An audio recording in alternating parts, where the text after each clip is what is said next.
Cyber space की एक खास बात है, ये दुनिया में हर जगह है और सीमाएं या पाबंदियां इसको नहीं रोक सकती।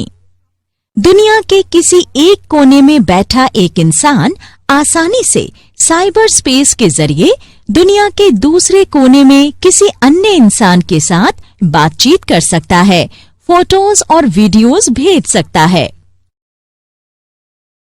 इसीलिए एक तरफ हम इंटरनेट कनेक्शन के जरिए साइबर स्पेस से जुड़कर जानकारी अदल बदल कर सकते हैं, तो वहीं साइबर स्पेस के बारे में ज्यादा जानकारी रखने वाला रुकावट डालने के लिए इसमें छेड़छाड़ कर सकता है।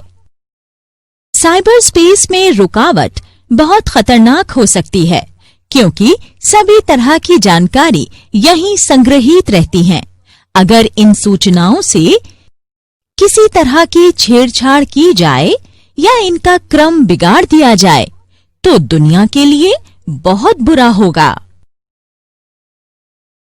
इससे जानकारी का नुकसान होगा, ऑर्गेनाइजेशन से चोरी किए गए डेटा से व्यापार के बंद होने का डर रहेगा और साथ ही इससे राजनीति में भी अस्थिरता आएगी। इन्हीं सब वजहों से साइबर स्पेस को सुरक्षित रखना बहुत जरूरी है, ताकि किसी भी यूजर को इसके इस्तेमाल का नुकसान न उठाना पड़े। हालांकि ये इतना आसान काम नहीं है, क्योंकि कुछ इंटरनेट यूजर साइबर स्पेस में छेड़छाड़ कर किसी अन्य के व्यक्तिगत डेटा में घुसना चाहते हैं, ताकि वो उनकी जानकारी चोरी कर सकें या डेटा में रुकावट पैदा कर सकें। साइबर सिक्योरिटी के लिए जो खतरे हैं, उनमें कई तरह की संभावनाएं और कमजोरियां शामिल हैं। हालांकि साइबर सिक्योरिटी को सुरक्षित रखने के लिए हमें इन खतरों से बचना होगा, पर ऐसा करना बहुत मुश्किल और चुनौती भरा है। तो राजेश, अगर मैं अभी तुम्हें साइबर सिक्योरिटी के मुश्किल हिस्से के बारे में बताऊं, तो शायद ठीक से तुम्हारी समझ में ना आए।